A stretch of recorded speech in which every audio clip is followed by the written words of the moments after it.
तपस्थली बनाया। ब्रह्मा जी के पुत्र अत्रि और अत्रि के पुत्र चंद्रमा, और इसी वंश में आगे चलकर एक बड़े प्रतापी राजा हुए, एक बड़े प्रतापी और त्यागी तपस्वी यशस्वी राजा हुए नहुष। और नहुष के 6 पुत्र हुए।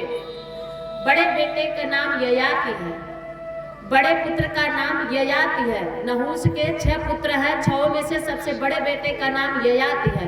ययाति का विवाह शुक्राचार्य की बेटी, शुक्राचार्य की पुत्री देवयानी से होता है, और देवयानी के गर्भ से एक बालक होता है जिसका नाम पड़ता है यदु।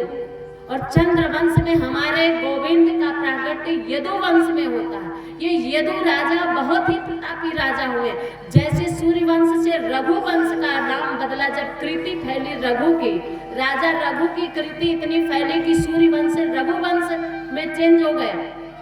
उसी तरह से चंद्रवंश से आकर के जब यदु का यशस्व इतना फैला, इतनी कृति फैली कि अब ये चंद्रवंश से यदुवंश में आ गया। और इसी यदुवंश में जिसमें हमारे गोविंद का प्राकट्य हुआ है, सबसे पहले भगवान नहीं आते, सबसे पहले राक्षस ही धरती पर आते हैं। क्यों?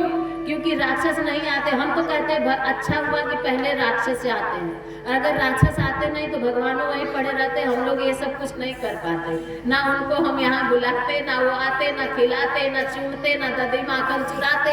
अच्छा है कि राक्षस आते हैं। जब जब हो धर्म की हानि, बाढ़ई असुर अधर्म अभिमानी, हमेशा नहीं आते। जब अधर्म बढ़ता है और धर्म की हानि होती है, वो कौन करता है धर्म की हानि? राक्षस करता है। पहले धरती पे राक्षस आता है, तब भगवान आते हैं।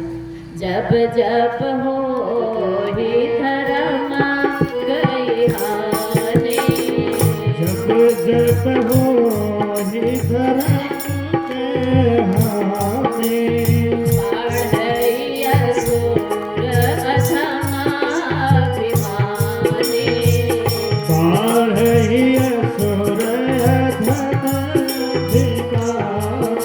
तब तब धारी प्रभु विविध शरीरा, तब तारी प्रभु विविध शरीरा, रहु कृपा निधि जन पीरा, भले हो कृपा निधि जन पीरा।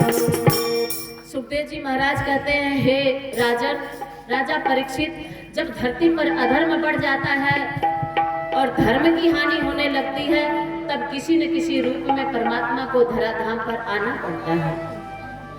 गोविंद का प्राकट्य तब होता है जब कंस का अधर्म बढ़ जाता है। कंस कौन है? मथुरा के राजा हुए उग्रसेन, और उग्रसेन के 5 बेटे हुए। 5 बेटे में पहला बेटा है कंस, बाकी 4